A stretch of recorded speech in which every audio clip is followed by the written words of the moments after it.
yung maghahabol sa mga love team na yan na viral ay...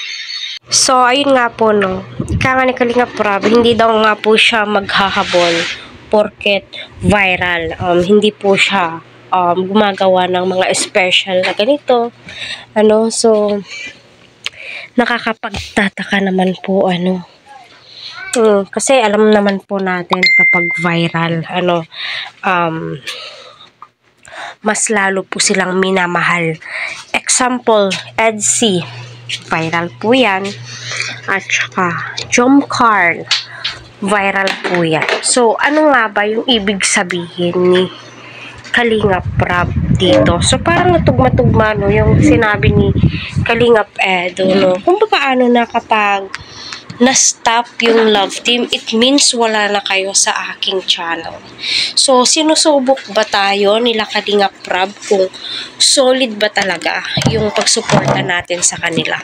Yes, masasabi ko, no, solid po yung pagsuporta natin sa Team EDC kahit kaninong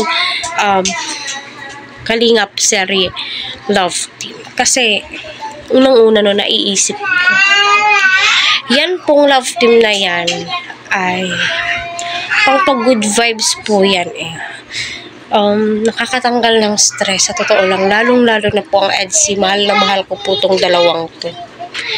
So nakakapagtaka bakit nasasabi nila yan. So syempre dapat talaga pantay-pantay yung pagtingin mo sa beneficiary mo. Walang lamangan, dapat equal lahat para hindi masasabi ng isa, uy, buti pa yung isa, ganito, ganyan. Hindi. Parang yun po yung ibig sabihin ni Kalingap Rab para sa akin. Na equal po yung pagtingin niya. Equal nga po yung pagtingin niya sa kanyang mga beneficiary. Yun po yung pagkaintindi ko. So, sa ganyan ba, may posibilidad nga bang mahinto yung love team? Dahil nga po, yung mga issue na naibabato ngayon sa Kalingap, so sana wag naman. Paano na lang po yung EDC supporters, yung mga nagmamahal sa mga love team na nakasanayan na almost 1 year na nagpapasaya sa atin, tapos biglang ganyan, di ba? Parang agay, napakasakit naman nun, Kuya Eddie. Biglang magtatapos sa walang dahilan sa mga issue. So, bakit ngayon pa magpapatinag, di ba? Dami na po ng trials, bashing ang nangyari.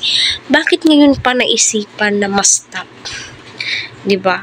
Kung sa usaping scholarship, scholar, mga tinutulungan, alam naman po natin na napupunta lahat yun sa mga beneficiary. May mga 50% na kay Kalingap Rab. Give and take, ika nga, no? Kailangan mo din magtira para sa sarili mo. Diba? Give and take lang po kayo. Natulungan ka ni Kalingap Rab, natulungan mo din po sila. Alam naman po natin may pamilya po yan sila Kalingap Rab. May mga kamag-anak din po yan. Pero nakafocus si Kalingap Rab sa mga beneficiary niya. So correct me if I'm wrong na lang po. Di naman po tayo perfectong tao. Pero ganun po kasi ina-analyze kong mabuti. So ito po yung sinabi ni Kalingap Rab. Laki ang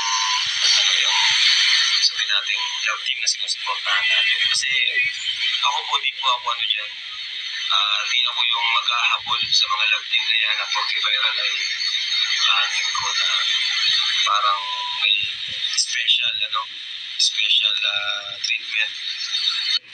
At una nga po sa lahat, nasabi na din po ito ni Kalingap Rab noong kasagsagan nga po ng Jomcar, napaka-viral. Di po siya nakafocus sa mga viral po niya, kaya nakakatulong siya sa ibang hindi viral, di ba? Dahil doon din po siya kumukuha ng fans.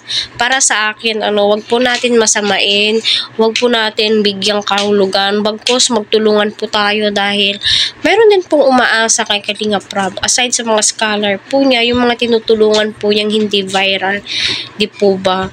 Kaya nakakapanghina at marami ang nasasayangan kung mahihinto po talaga. Kahit sino naman po manghihinayang. Kasi yung iba nami-misinterpret nga po ito. Para sa akin, wala din pong dapat na explain si Kalinga Prab. Although, yung iba kailangan ng explanation dahil nga minsan di po natin naiintindihan bakit ganun, di ba?